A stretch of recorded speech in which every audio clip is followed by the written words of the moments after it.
नमो मंजु श्री कुमार महाकरुणिकाय देवता ओम भरत वीर सिद्धि विशिष्ट सिद्ध सिद्ध हमारा निर्वाण जाय सर्वप्रथम आज यसको मामा भेला हुनुभएको समस्त भक्तगणलाई भक्तजनलाई मबाट सबैलाई नमो बुद्ध भन्न चाहे दसैँ दिने इच्छा छ र यस कुम्भका आयोजक समितिलाई पनि म उहाँहरूप्रति म कृतज्ञ छु। उहाँहरूले मलाई एउटा सुअवसर दिनुभयो कि तपाईँहरूको माझमा आएर केही मैले जानेका प्रवचन त होइन, केही मैले जानेका मेरा अनुभव हजुरहरू समक्ष म साझा गर्न पाइरहेको छु। र तपाईँ हामी यस कुम्भमा किन भेला भएका छौँ, के कारणले हामी भेला भएका छौँ? कि वन थाप्नुको लागि हो या आफ्नो मनोकामना पुरा गर्नुको लागि हो? के कारणले हामी भेला भएको छौँ? र यस गुम्बामा तपाईँहरूले धेरै डोनेसन उठाउनु भयो होला, धेरै श्रमदान गर्नुभयो होला र यसको बदली तपाईँहरूले के पाउनुहुनेछ र यहाँबाट तपाईँहरूले के लिएर जानुहुनेछ? कति धेरै टाढाबाट पनि आउनुभयो होला, कति अहिले किचनमा काम गरिरहनु भएको होला, कति गाडी हेरिरहनु भएको होला, कति तपाईँहरू बसिरहनु भएको छ, तर लिएर के जानुहुन्छ? यही विषयमा हामी सानो चिन्तन मनन गरौँ र हामी किन आयौँ, किन भेला भयौँ, यहाँ गुम्बा हुन किन आवश्यकता छ, यही विषयमा। र तपाईँ हामी गुम्बामा छौँ र गुम्बामा हुनुको तात्पर्य हो हामी बौद्ध। र बौद्ध कसलाई भनिन्छ भन्दा जसले भगवान बुद्धलाई भगवान भन्न पनि मिल्दैन, बुद्धको अनुयायी, जसले बुद्धको ज्ञान शिक्षालाई हामीले धारण गर्छौँ उनी बौद्ध। र भगवान किन मिल्न पाउँदैन भन्दाखेरि बुद्ध भगवानले कहिले पनि आफूलाई म भगवान हो भन्न भएको छैन। उहाँ एउटा हाम्रो मार्गदर्शक हो, एउटा गुरु हो र उहाँले हामीलाई जहिलेकाहीँ पनि यही शिक्षा दिनुभएको छ कि जीवनमा हामी कसरी जिउने, सकारात्मकसँग हामी कसरी जिउने, हामी पोजिटिभली कसरी जिउन सक्छौँ, यही कुराको मात्र उहाँले शिक्षा दिनुभयो। र उहाँ त राजकुमार हुनुहुन्थ्यो, तर राजकुमार भए तापनि उनमा दुःख आए। उनले के देखे भन्दा मान्छे जन्म लिँदाखेरि पनि दुःख हुन्छ, हामी जसरी बढ्दै जान्छौँ त्यति बेला पनि दुःख हुन्छ। अहिले तपाईँ हामीले पनि भोगिरहेछौँ, स्कुल जान्छौँ, स्कुलको होमवर्क के गर्नु दुःखै छ, फेरि स्कुल पढिसक्छौँ या क्लास 10को इक्जाम हुँदा क्लास 10को इक्जाम दिनुको लागि पनि दुःख, पास हुन्छ हुँदैन, फेरि 12, फेरि कलेजदेखि हामीले नोकरी पाउँछौँ पाउँदैनौँ, नोकरी पाएपछि बाल बच्चा, घर बनाउने, लोन लिने, के सबै दुःखै दुःख मात्रै छ। र यी दुःखदेखि चाहिँ कसरी मुक्ति पाउने? उहाँ राजकुमार भए तापनि उहाँले पनि दुःखको अनुभूति गरे र चाहिँ उहाँले यी दुःखबाट चाहिँ कसरी बाँच्ने भन्ने उहाँले उपायहरू ढुँड्न भए। र उहाँ बोधगयामा गएर उहाँले सिद्धार्थ गौतमदेखि बुद्ध बने। उहाँले बुद्ध बन्नुको लागि गर्नु त केही पनि गर्नु भएन, बस तीनैवटा चिजलाई मात्र उहाँले बुझ्नुभयो। हामी भित्र भएको अमोह, अदोष, अलोभ, यो तीनटा कुरोलाई उहाँले बुझ्नुभयो। जस्तै हामीले संसारमा दुःख किन हुन्छ भन्दा मोहको कारणले गर्दा, मायाको कारणले गर्दा। हामीलाई जहिले पनि हाम्रो माइन्डले के गर्छ भन्दाखेरि मलाई हुनुपर्छ, मैले बस्ने ठाउँ राम्रो पाउनुपर्छ, मैले अघि नै सिट पाउनुपर्छ, मैले काम मैले छिटो पाउनुपर्छ, ब्याङ्कमा जाँदा मलाई नै छिटो, मतलब आफैलाई नै सबै कुरो, हामीले अरूलाई कदापि सोच्दैनौँ। र यही मोह आए भन्ने कुरोले नै हामीलाई काहीँ न काहीँ दुःख भएको हुन्छ है। र उहाँले यी मोह, अलोभ, अमोह, अदोष, लोभ भनेपछि एउटा लोभ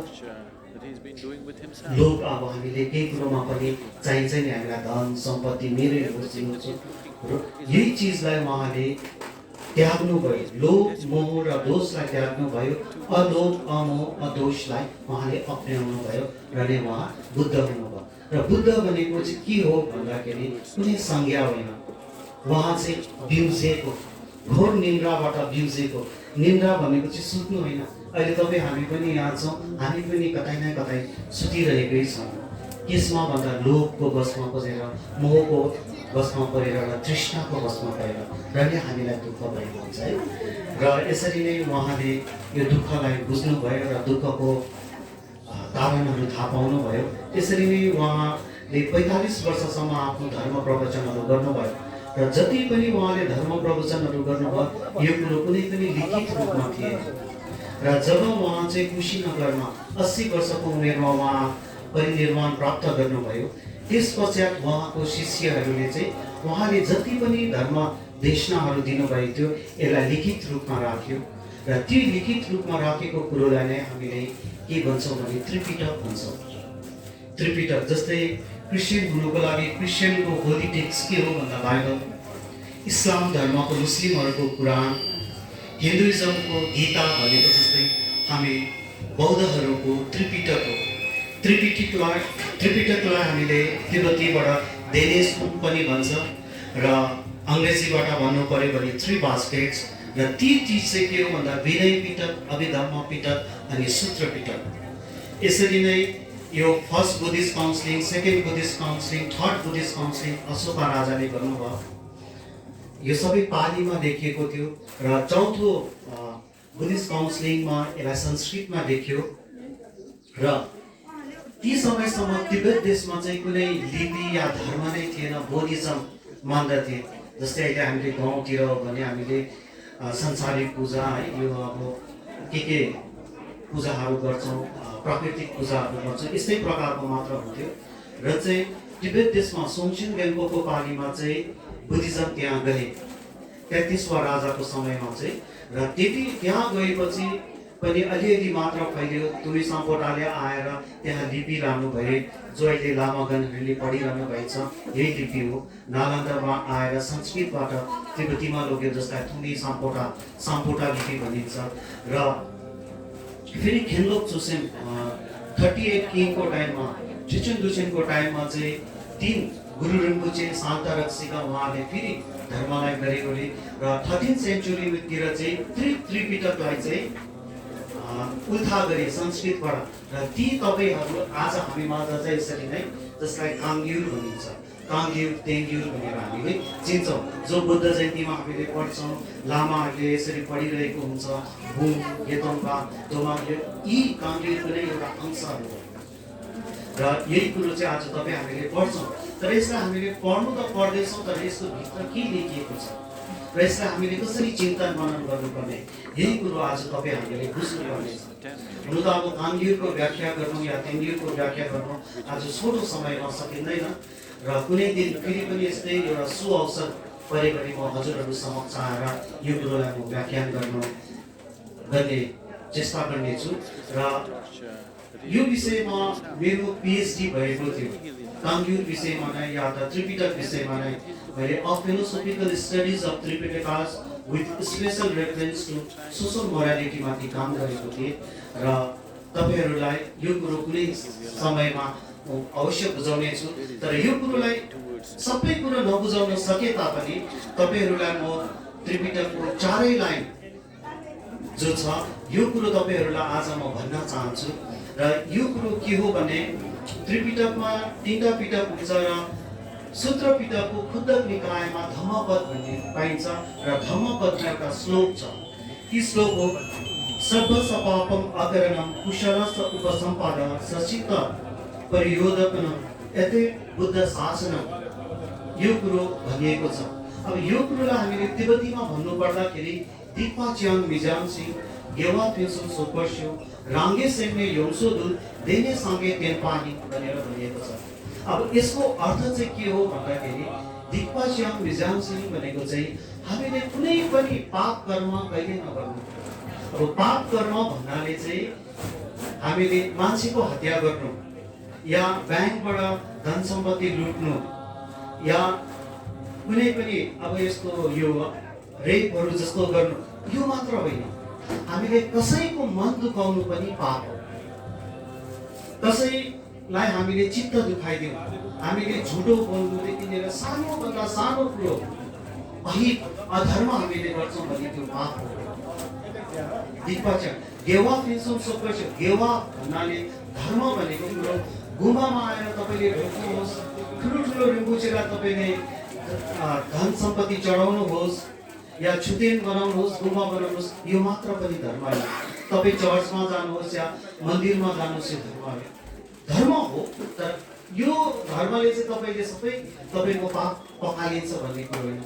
धर्म भन्नाले चाहिँ सानोभन्दा सानो, कसै विद्यार्थी स्कुलमा गइरहेको छैन, उसकोमा लेख्ने पेन्सिल छैन, त्यो किनेर दिनुहोस्, त्यो धर्म हो। कसै मान्छे प्यासी छ, उसलाई तपाईँले पानी दिनुहोस्, त्यो पनि धर्म हो। कसै मान्छे तपाईँको छेउमा वृद्ध मान्छे छ, ऊ बस्नुको लागि अनकम्फर्टेबल छ, सिट पाएको छैन, तपाईँले आफ्नो जग्गा दिनु, त्यो पनि धर्म हो। कसैलाई सानोभन्दा सानो, तपाईँकोमा धन सम्पत्ति केही छैन, कसैलाई मधुर वचन बोलिदिनुहोस्, त्यो धर्म हो। कसैलाई मुस्काउनुहोस्, कसै लडेकोलाई उठाउनुहोस्, त्यही नै धर्म हो। र धर्म हामीले हर कहीँ र हर जग्गामा हामीले कुनै पनि सिचुएसनमा हामीले धर्म गर्न सक्छौँ र पाप पनि कहीँ पनि हुन सक्छ। मैले आज तपाईँलाई झुटो बोलिदिएँ, कसैलाई व्याख्या नराम्रो भनिदिएँ, कसैको धन सम्पत्ति अब यहाँनिर प्रसादहरू के छ लामाको अनुमति नलिई मैले ग्रहण गरेँ, त्यो पनि पापै हो। किनभने कसैलाई मैले केही सोधिनँ, कसैलाई चित्त दुखाउनु। र धर्म पनि कसैलाई फाइदा हुने काम गर्नु, सबैको भलो हुने काम गर्नु, यो नै धर्म हो।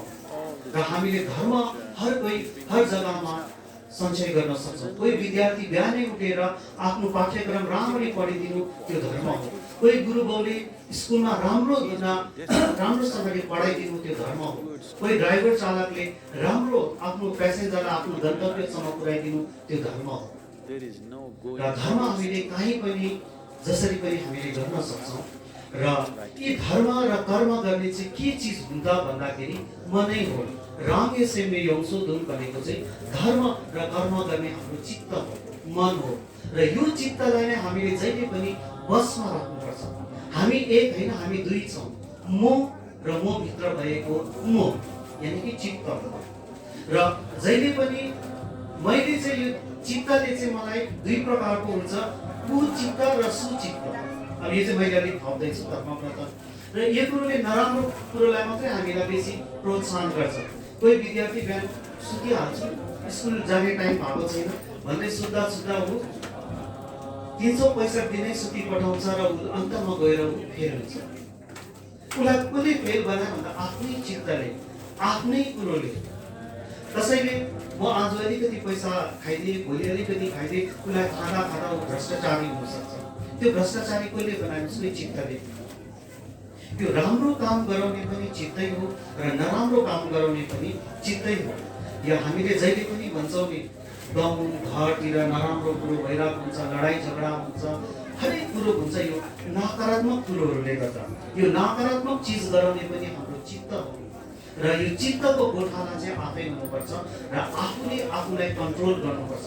कन्सन्ट्रेट, समाधि, ध्यान भन्ने कुरो नै त्यो। र ध्यान भने गुफामा बसेर मात्रै, डाँडामा बसेर मात्र हुँदैन, आफूले आफूलाई खोज्नुपर्छ। र यो चित्तलाई, नकारात्मक चित्तलाई चाहिँ हामीले खोज्नुपर्छ। जस्तै यस विषयमा म तपाईँलाई सानो एउटा कथा भन्छु। सकारात्मक सोच जुन चाहिँ हुन्छ, यो सोच दुई प्रकारले हुन्छ, राम्रो र नराम्रो। र यसरी नै हामीले जे कुरो नराम्रोमा पनि हामीले राम्रो कुरो खोज्यौँ भने त्यो राम्रै हुन्छ। जस्तै एउटा कथा भन्नु चाहिँ एउटा मच्छरको। एउटा मच्छर थिएछ, ऊ भर्खर अन्डाबाट निक्लेर सानो मच्छर फडफडाउँदै गरेको, उसको त्यो पखेटा पनि कलिलो मच्छर फडफडाइ हिँडेर उसले पनि अरू ठुलो मच्छरहरू जस्तो बाहिर घुम्ने उसले पनि सोच राखेछ। तर उसको आमाले उसलाई भन्न गएछ कि अहिले तिमी सानै छौ, तिम्रो पखेटा जुन चाहिँ छ यो पनि कमजोर छ, तिमी बाहिरको दुनियाँसँग तिमी सङ्घर्ष गर्नु सक्दैनौ होला, तिमी नजाऊ बाहिर। तर उसले आमाको कुरालाई 1-2 दिन टाढे, तर ती ठुला उसको दाजुभाइहरूसँग ऊ बाहिर निस्क्यो। उसले बाहिरको संसार घुमेर घरमा फर्किआएछ। तब आमा छक्क परेछ, अरे यो त घुम्नु गएछ। उसलाई सोधेछ, तिमीलाई बाहिरको संसार कस्तो लाग्यो त? के राम्रो रहेछ? कस्तो फिल भयो भन्दाखेरि बाहिर एकदमै राम्रो रहेछ। हर कोही मनुष्यले चाहिँ म उडिरहेको देख्दाखेरि उनले मलाई थप्पडी मारिरहेको थियो। ती थप्पडी मारिरहेको देख्दा मलाई प्रोत्साहन पाएँ मैले र चाहिँ मलाई त अझै उडुङ उडुङ लागेर म एकदम मचिँदै उडे र चाहिँ म घरमा आइपुगेँ भन्छ। र उसले चाहिँ ती मानिसहरूले उमाथि उसको प्राण लिन लम्किएको हातहरूलाई पनि उसले सकारात्मक दृष्टिले हेरे र ऊ भित्र एउटा राम्रो ऊर्जा सञ्चार भयो, एउटा राम्रो एनर्जी सञ्चार भएर उसको त्यो कलिलो पखेटाहरू पनि उड्न सके र ऊ घरमा फर्किनु आयो सक्यो। तर उसले यो सोचेको भए यो लम्किएको हातबाट मलाई मार्नुको लागि थियो भनेको भए अरूले मार्नु अगाडि नै ऊ आफै नर्भस भएर मरिहाल्थ्यो होला। तर उमाथि लम्किएको हातहरूलाई पनि उसले सकारात्मक सोचले सोचे र ऊ घर फर्किएर आए। र हामीले पनि जहिले कहिले पनि यो कथाबाट हामीले के एउटा मोरल भ्याल्युज पाउँछौँ भन्दाखेरि जहिले पनि हामीले सकारात्मक राम्रो कुरो मात्रै सोच्नुपर्छ। कसैले कि हेरेर हाँस्दैछ भने त्यसले मलाई हेरेर हाँसेको होला भनेर हामीले सोच्नु थाल्यो भने ऊ आफ्नै कारणले हाम्रो सम्बन्ध बिग्रिँदै जान्छ। घरमा लोग्ने स्वास्नी दाजुभाइ सानो सानो कुरोमा हामी झगडा गर्छौँ। यो कुरो गर्नु हुँदैन। सानो सानो कुरोमा झगडा गर्छौँ, ती कुरोलाई ठुलो बनाउँछौँ। हाम्रो सोचले गर्दा नै घर छुट्टिन्छ, बिलिपाट हुन्छ, इष्टमित्र हाम्रो बिग्रिन्छ। फेरि अलिक पर गएर हामीले जाड रक्सी पनि खान्छौँ, आफ्नो स्वास्थ्यलाई बिगार्छौँ।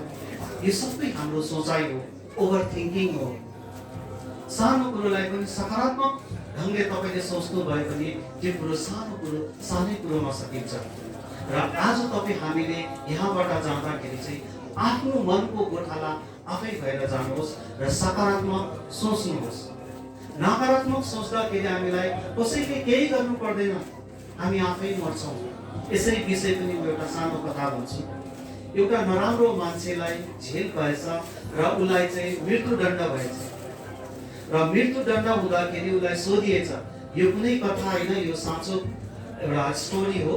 र उनलाई सोचेछ कि तपाईँको अन्तिम इच्छा के छ भन्दा मलाई यस्तो मृत्यु दिनुहोस् कि म क्षणिक भरमै मर्नु सकूँ, मलाई कुनै पीडा नहोस्। तब भनेछ, त्यसो भए तिमीलाई एउटा यस्तो जरिलो साँप ल्याएर डसाउने छौ, तिमी त्यो साँपले डस्दा नडस्दा तिमी मर्छौ। तब उसले ठिकै छ, अब यस्तो सजिलो मृत्यु हुन्छ भनेर है। तब उसलाई यसरी त्यो चौकीमा राख्यो र आँखामा पट्टी बाँधिदिएछ। अब त्यस्तो साँप सर्प त पाएकै थिएन कि जसले छुने बित्तिकै मर्छ है। र उसलाई पट्टी बाँधेर यसरी राखिदियो। अब उसले देखेको छैन, अब ऊ स्योर छ ऊ मर्ने नै हो। र एउटा सानो आत्मिकले उसको हातमा घोची मात्र दिएछ, जस्तो घोचे ऊ त्यस्तै मरिगएछ। र उसको बडीलाई पोस्टमार्टम गर्दाखेरि पनि उसको शरीरमा चाहिँ विषै विष पाएछ। यसको तात्पर्य के हो भन्दाखेरि उसलाई साँपले काट्नु परेन, उसले आफ्नो दिमागमा नै यति नकारात्मक अब म मर्ने नै हो, जस्तो मलाई लाग्छ म त्यस्तै मर्छु भनेर उसले सोचिसकेका थिए। र उसलाई आल्पिङले मात्र घोच्दा उसले मृत्युलाई प्राप्त गरे। तर मृत्युलाई प्राप्त त गर्यो, तर उसको बडीमा पनि विष पाए। तर विष किन पाए भन्दा उसको दिमागले त्यो कुरोलाई दिइसकेको थियो नि त। अब म मर्नेवाला छु, म मर्छु, मलाई जस्तो हुन्छ म त्यस्तै मर्छु। उसको दिमागले यो गरिसकेको थियो। वनको बाघले नखाई उसको मनको बाघले उसलाई खाइसकेको। वनको बाघले खाना मान्छे मर्दैन, तर मनको बाघले खायो भने हामी तुरन्तै मरिहाल्छौँ। यो स्थितिले गर्दाखेरि तपाईँ हामी पनि सानो कुरो हुँदाखेरि हामी अतालिनु हुँदैन, हताश हुनु हुँदैन। कसै विद्यार्थी स्कुल जाँदा यो पालि फेल भयो भने अब म पढ्नै नसक्ने हो भनेर हात खुट्टा फ्याँकिदिनु हुँदैन। कसै तपाईँ कुनै नोकरीको इन्टरभ्यूमा जानुहुन्छ, अब म सक्दिनँ, म फेल हुने हो, कहिले पनि भन्नु हुँदैन। जहिले पनि म सक्छु, आई क्यान डु इट, म सक्छु। संसारमा यो भएको काम म पनि सक्छु। र यो मैले जो काम गर्ने काम मेरो लागि अरूको लागि पनि, संसारको सबै व्यक्तिको लागि। र बौद्ध धर्म भनेको चाहिँ अहिले संसारमा हामीले हेर्नुहोस् त, संसार हामीले एकै औँलीले घुमाउन सक्छौँ, एकै औँलीले सबै इन्फर्मेसन हामीले पाउन सक्छौँ। तपाईँको हातमा, सबैको हातमा एन्ड्रोइड फोन छ र हामीले एक औँलीले अहिले फल्ना देशमा के हुँदैछ, युक्रेनमा के हुँदैछ, अमेरिकामा के हुँदैछ, कसले कहाँ के भन्ने कस्तो भाषणले एकै अङ्गले सबै सपिङ गर्छौँ, जे कुरै गर्छौँ। यति टेक्नोलोजी जमाना छ, हामीले आफ्नो सुख सुविधाको लागि हरेक बिमारको डायग्नोसिस एकैछिनमा हुन्छ, र पनि हामी दुखी छौँ। किन दुखी छौँ भन्दा हामी सन्तुष्ट छैनौँ। हामीले जहिले पनि नेगेटिभ कुरोलाई मात्रै हामीले लिइरहेको छौँ। हामीलाई अरू कसैले होइन, हामीलाई आफूले नै मानिरहेको छ। खुसी सुख शान्ति भनेको कुरो चाहिँ बाहिरबाट होइन, यो भित्रबाट नै उब्जिने कुरो हो, र यो भित्रबाट नै यो कुरो पौलाउने कुरो। यसलाई कसैले साक्षात् भगवान बुद्ध आएर पनि तपाईँलाई खुसी पार्न सक्नुहुन्न जबसम्म तपाईँ खुसी हुनुहुन्न। र भगवान बुद्धले पनि यही भन्नुभएको छ। जब भगवान बुद्ध चाहिँ महापरिनिर्वाण हुनु आँट्दाखेरि उहाँको शिष्य आनन्द आउनुभयो, र अब तपाईँ त संसार छोडेर जानुहुने रहेछ, हामीलाई शिक्षा दीक्षा ज्ञान अब कसले बाटो देखाउने भन्दाखेरि, बाटो देखाउने त म कोही पनि होइन, म कुनै चमत्कारी पुरुष होइन, म त मात्र एउटा मार्गदर्शक हो। तर तिम्रो दीप तिमी आफै जलाउनु पर्छ भन्दा उहाँले अन्तिम शब्द भन्नुभएको थियो, आफो दीपो भव, be the lamp up to yourself भनेर आफ्नो दीप आफै जलाउनु पर्छ। अब हामी बिमार भयौँ, डक्टरले डायग्नोज गर्छ, दबाई दिन्छ, तर त्यो औषधि हामीले नखाइसम्म त हामी जाति हुँदैनौँ। हामीलाई जति नै ठुलो हस्पिटलमा लैजाओस्, जे नै गरोस्, यहाँनिर तपाईँले टुल्पो रिम्बुछे जो कोही पनि लिएर आउनुहुन्छ, उहाँले पाठ पूजा गर्नुहुन्छ, जान्नुहुन्छ, तपाईँले उहाँलाई ढोग्नुहुन्छ, उहाँ लिनुहुन्छ। यति गर्दा सब कुछ हुँदैन जबसम्म तपाईँले आफूलाई जलाउनु हुँदैन, जबसम्म तपाईँले आफूलाई खोज्नु हुँदैन। र बुद्धिज्मको विषयमा तपाईँले जान्नु चाहनुहुन्छ भने तपाईँकै हातमा मोबाइल छ, हामीले थुप्रो गीत सुन्छौँ, थुप्रो खोज्छौँ, यसमै खोज्नुहोस् त्रिपिटक भनेको के रहेछ, सकारात्मक चिजलाई हामीले कसरी लिनु पर्ने रहेछ, फोर नोबल ट्रुथ के रहेछ, मैले आफूलाई कसरी जिउनु सक्ने रहेछ, यो कुरो तपाईँ हाम्रो हातमै छ। हामीले आफूलाई त्यो कुरोलाई पढ्नु मात्र होइन, त्यो कुरोलाई चिन्तन मनन गर्नुपर्छ। हामी गुम्बा जान्छौँ, मन्दिर जान्छौँ, हामीले पाठ पूजा गरेर ढोकेर आफ्नै लागि मात्रै मागेको हुन्छ, मलाई यो होस्, मलाई त्यो होस् भनेर।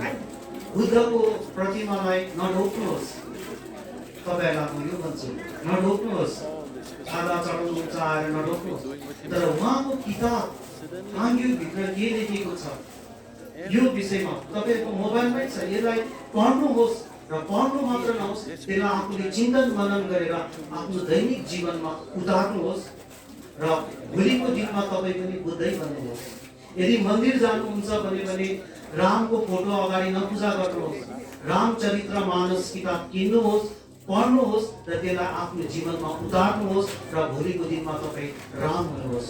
यदि तपाईँ कोही चर्च जानुहुन्छ भने जिजस क्राइस्टको अहिलेको बाइबल त म कदापि भन्दिनँ, ओल्ड टेस्टामेन्टलाई पढ्नुहोस्, र तपाईँ नै जिजस हुनुहोस्। र हामी नै यो कुरो भन्ने हाम्रोमा एउटा पोटेन्सियल, एउटा सम्भावना छ कि हामी भित्रै नै देउता छ, र त्यो तपाईँ भित्र भएको देउतालाई जगाउनुहोस्, आफू दिपो भव भनेर। र अन्तमा म बेसी समय लिन चाहन्न, किनभने जति कुरो पनि सानो कुरोलाई हुन्छ, त्यो कुरोलाई लामो जति बङ्गाएर लग्यो भने पनि कुरा ठुलो हुन्छ, तर बुझ्नुमा छ। बीज भन्ने कुरो सानो हुन्छ, यो बीजलाई राख्नुहोस्, र तपाईँ भित्र नै फल फुलाउनुहोस्, खिलाउनु र ठुलो वृक्ष बन्नुहोस्, र जो तपाईँले सुन्नु भएको छ यसलाई जीवनमा उतार्नुहोस्, र अरूलाई पनि यो कुरो सिकाउनुहोस् है। र तपाईँहरूले मलाई यहाँ बोलाउनु भयो, यसको लागि सबैलाई साधुवाद, धन्यवाद, व्यासजी म भन्न चाहन्छु। मलाई सुनिदिनु भयो तपाईँहरूले धैर्य धारण गरेर, र एउटा धर्ममा त्यतिकै बसिरहेको थिएँ, तपाईँहरूलाई मैले जो बनारसमा 20-30 वर्ष पढेँ, जो जाने यो सेयर गर्नु सकेँ, र मेरो मुखबाट अशब्दहरू निक्ल्यो भने मलाई माफ गरिदिनुहोस्। यति भन्दै तपाईँहरूको गाउँमा समस्त सिक्किममा विश्वमा नै सुख शान्ति होस्, कोही पनि भोको नसुतोस्, सबै मान्छे नै निरोगी रहोस् भन्दै मेरो बानीलाई म यही विराम गर्न चाहे। बहुत सर्वमङ्गलम। तपाईँहरू हिजो पाल्नु भएको थियो भने मैले हिजो पनि भनेको थिएँ, कुनै पनि महान व्यक्तिले यसरी धर्म देशना दिँदाखेरि हामीले फेरि पनि उहाँको मुख्य मुख्य कुरोहरूलाई सूचीबद्ध गर्ने हामीले प्रयास गर्छौँ हामी बुद्ध परम्परामा, बौद्ध परम्परा अनुसार। त्यसै कारणले गर्दाखेरि यहाँ हाम्रो डाक्टर छाम्बा मेगीज्यूले अहिले भर्खरै दिनुभएको प्रवचनका मुख्य मुख्य सारहरूलाई तपाईँहरूको अगाडि म राख्न चाहन्छु। र यो हाम्रो लागि एउटा संयोगको कुरो हो। आज दशमी गुरु रिम्पोछेको दिन पनि परेको छ र त्यसरी नै आज अग्नि देवताको दिन पनि परेको छ र अर्को ठुलो कुरो चाहिँ आज बुधबार पनि रहेछ, जसलाई हामीले बुद्धबार, भगवान् बुद्धको बार भनेर भनिने गर्छौँ। र यस्तो महान तिथिमा हाम्रो डाक्टर छाम्बा मेगीज्यूले हामीलाई यहाँ धर्मको बानी राखेर हाम्रो अज्ञानतालाई प्रज्वलित गर्नुभयो र यसकै सिलसिलामा उहाँले सबैभन्दा पहिला मुख्य कुरा के गर्नुभयो भने आज हामी यहाँ के कारणले गर्दाखेरि जम्मा भएको छौँ र हामीले यहाँबाट के चाहिँ लिएर जाने, तोरमा त्यो छेरिल बनाएको मात्रै लिएर जाने कि सुन्दी मात्रै लिएर जाने कि हामी दुई शब्द धर्मको सिकेर जाने भनेर उहाँले प्रश्न राख्नुभयो। र त्यसकै सिलसिलामा उहाँले धर्मको अमृत बाणी हामी अगाडि बाँड्नु भएको छ, जसलाई हामीले जीवनभर नै स्मरण राखेर आफ्नो जीवनमा उतार्नु सक्नुपर्छ। र उहाँले भन्नुभयो भगवान् बुद्धले हामीलाई के दिएको छ कि हामीले भगवान् बुद्धलाई स्तुति मात्रै गर्दाखेरि हामीले मोक्ष प्राप्त गर्छौँ त भन्ने प्रश्नमा उहाँले भन्नुभयो भगवान् बुद्ध एकजना टिचर मात्रै हो, मार्गदर्शक मात्रै हो। उहाँले हामीलाई मार्ग देखाउनु भएको छ र मार्गमा जानु नजानु हामी माथि छ। र त्यो मार्ग चाहिँ के हो भनेर भन्दाखेरि यहाँले भन्नुभयो द्वेषक सेदम तिमुखलाई चाहिँ हामीले त्याग्नुपर्छ। के अरे लोभ, द्वेष, आलस्य यो सबैलाई त्याग्नुपर्छ, अज्ञानतालाई त्याग्नुपर्छ र यो चाहिँ उहाँले भन्नुभयो। र अर्को कुरा ठुलो कुरा के गर्नुभयो भने भगवान् बुद्धले हामीलाई एकदमै इम्पोर्टेन्ट मुख्य कुरा के दिनुभएको छ भने भगवान् बुद्धले संसारलाई दुःखै दुःख देख्नुभयो र दुःखै मात्र रहेछ त भनेर भन्दाखेरि होइन रहेछ, दुःखको चाहिँ कारण पनि रहेछ र त्यो कारणलाई हामीले जान्यो भने चाहिँ हामी त्यो दुःखदेखि छुटकारा पनि पाउन सक्ने रहेछौँ भनेर उहाँले भन्नुभयो। र त्यो मार्गको देखाउँदाखेरि उहाँले भन्नुभयो सबकापोष्टकरणं कुशलसौक सम्पदा सचित्त परियोजनं एतां बुद्धं शासनं। हामीले हरेक कर्मलाई जो कुराले चाहिँ हामीलाई बिजाउँछ, हामीलाई धर्म गर्नुमा, राम्रो कर्म गर्नुमा बाधा बनाउँछ, त्यो कुरोहरूलाई, त्यो कार्यहरूलाई हामीले त्याग्नु पर्ने रहेछ। र जुन चाहिँ कुरोले चाहिँ हामीलाई खुसी बनाउँछ, हाम्रो मनलाई प्रसन्न बनाउँछ, त्यो कुरोहरूले हामीलाई अरूसँग पनि त्यो कुरा गर्नुपर्ने रहेछ भनेर उहाँले हामीलाई यस्तो प्रकारले धर्म मार्ग देखाउनु भयो। र अर्को कुरा भन्नुभयो उहाँले भगवान् बुद्धदेखि लिएर हामीले भगवान् बुद्ध त नभन्नु होला, उहाँले भन्नुभयो भगवान् बुद्ध नभने पनि हुन्छ, उहाँ त एकजना मार्गदर्शक हो है। तथागत बुद्ध भन्दाखेरि सायद औचित्य होला। र तथागत बुद्धदेखि लिएर तिब्बतसम्म र तिब्बतदेखि आज हामी यो गुम्बामा जहाँ हामी अहिले आएर धर्म श्रवण गर्ने कार्य गर्दैछौँ, यहाँसम्मको उहाँले इतिहास एकदमै संक्षिप्त रूपमा हामीसँग साट्नुभयो। र अर्को कुरा गर्नुभयो हामीले जहिले पनि पूजा मात्रै गरेर, मानी मात्रै गरेर, माला मात्रै घुमाएर पनि धर्म हुनु अलिकति साह्रो पर्दो रहेछ। हामीले पहिला बुझ्न पर्ने रहेछ र धर्म भनेको कुरो चाहिँ बुझेर राम्रो कुशल कर्म, अरूलाई खुसी हुने, जो कुरोले आफूलाई बिजाउँछ त्यो कुरा नगर्ने, जो कुरोले आफूलाई प्रसन्न पार्छ त्यो प्रसन्न पार्ने कुराहरू चाहिँ अरूसँग पनि साट्ने हामीले कार्य गर्नुपर्छ भनेर उहाँले यसमा इम्फसाइज गर्नुभयो। र अर्को कुरा के गर्नुभयो भने अहिले हामी एडभान्स टेक्नोलोजीको दुनियाँमा छौँ। उहाँले भन्नुभयो हामीले संसारै हाम्रो हातमा राखेर हामीले बसिराखेको छौँ, तर यो टेक्नोलोजीको औचित्य यसको हामीलाई फाइदा चाहिँ के छ त भनेर उहाँले त्यसको प्रश्नमा भन्नुभयो कि टेक्नोलोजी त माथि पुग्यो तर हाम्रो ह्याप्पिनेस लेभल, हाम्रो खुसीको, हाम्रो पिसको लेभल, हाम्रो गाउँमा, हाम्रो राज्यमा, हाम्रो देशमा ह्याप्पिनेसको लेभल चाहिँ तल झर्दैछ। यो टेक्नोलोजीले हामीलाई खुसी नै बनाउन सकेको छैन, दुःख मात्रै दिँदैछ भने हामीले कतै न कतै यो टेक्नोलोजीलाई सदुपयोग पनि गर्नुपर्ने रहेछ भनेर उहाँले हामीलाई सिकाउनु भयो। र यो कुरा तपाईँहरूले मनमा गाडेर जानुपर्ने छ यहाँदेखि। र एकदमै फेरि पनि संक्षिप्तमा तपाईँहरूलाई भन्दैछु, हामीले जहिले पनि धर्म गर्नु भनेको नै कुशल कर्म गर्नु भनेको, राम्रो कर्म, अरूलाई फाइदा हुने, अरूको हित गर्नु भनेको रहेछ उहाँले भन्नुभयो। खालि पूजा गर्नु, गुम्बा घुम्नु, माने गर्नु मात्रै धर्म होइन रहेछ। हामीले खास धर्म भनेको चाहिँ कुशल कर्म गर्नु, अरूलाई प्रसन्न पार्ने, अरूलाई खुसी पार्ने खालको धर्म, एक कार्य गर्नु चाहिँ धर्म रहेछ। र पाप गर्नु भनेको चाहिँ हामीले अरूको मन दुखाउने, अरूलाई बिजाउने, अरूलाई हानि पुर्याउने कार्य चाहिँ त्याग्नुपर्ने रहेछ भनेर एकदमै सानो छोटो समयमा धर्मको सार एकदमै निचोड उहाँले हामी अगाडि पस्किनु भयो। र त्यसको लागि म यहाँ जति पनि भक्तजनहरू विराजमान हुनुभएको छ उहाँ सम्पूर्णको तर्फबाट डाक्टर छम्बा मिगीज्यूलाई म मेरो आन्तरिक हृदयबाट धन्यवाद दिन चाहन्छु। धन्यवाद।